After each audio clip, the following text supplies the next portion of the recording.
Morning లేచిన వెంటనే గ్రౌండ్కి బయలుదేరా. ఫుల్ సన్నీ డే ఇవాళ. అలా జాగ్ని కంప్లీట్ చేసి ఇంటికి వచ్చి ఫ్రెష్ అప్ అయ్యా. డైరెక్ట్గా బాత్ చేసి గుడికి వెళ్ళిపోయా, as it was already too late. దేవుడి దర్శనం అయ్యాక ఇంటికి వచ్చి యాజ్ యూజువల్గా టీతో డే స్టార్ట్ చేశా. అండ్ మామ్ ఫ్రైడ్ రైస్ వేసింది, సో ఇంకా ఎడిటింగ్ చేస్తూ బ్రేక్ఫాస్ట్ కూడా కంప్లీట్ చేశా. తర్వాత బుక్ రీడింగ్ స్టార్ట్ చేశా. ఇవాళ 2 చాప్టర్స్ కంప్లీట్ చేశా. నేను చదువుతున్న book obstacle is the way by Ryan Holiday. మనకి ఉన్న కష్టాలని అండ్ ప్రాబ్లమ్స్ని చూసే విధానాన్ని మార్చేసింది book.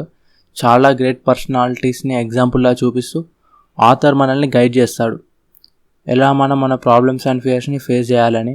As already said with the examples of great personalities, వాళ్ళ స్టోరీస్ అండ్ వాళ్ళ ప్రాబ్లమ్స్ అండ్ సిచ్యువేషన్స్ని ఎలా ఫేస్ చేసి రైజ్ అయ్యారు అని మనకి ఆథర్ చెప్తూ ఎవ్రీ లెసన్లో మనల్ని గైడ్ చేస్తాడు. బుక్ రీడింగ్ కంప్లీట్ చేసి 5 minutes మెడిటేట్ చేసా.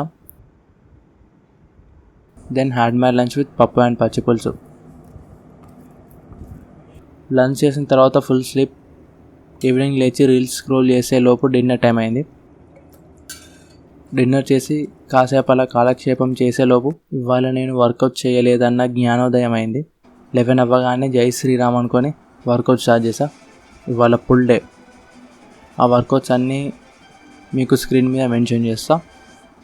ఇవన్నీ వర్కౌట్స్ కూడా నేను జస్ట్ 1 సెట్ మాత్రమే చేసా. పాస్ట్ బ్లాగ్స్లో చెప్పినట్టు నేను ప్రోగ్రెసివ్ ఓవర్లోడ్ చేసా, ఎందుకంటే నా బాడీకి ఒకేసారి ఇంత స్ట్రెస్ అనేది వర్కౌట్ అవ్వదు. ఇంతకుముందు ట్రై చేసా కానీ నా బాడీ మొత్తం షేకింగ్ అయిపోయింది. So every workout just 1 set చేసా అండ్ దెన్ గ్రాడ్యువల్గా సెట్స్ని ఇంక్రీజ్ చేస్తా. వాళ్ళ డే వచ్చేసి కంప్లీట్ వేస్ట్, ఏం ప్రొడక్టివ్గా చేయలేదు.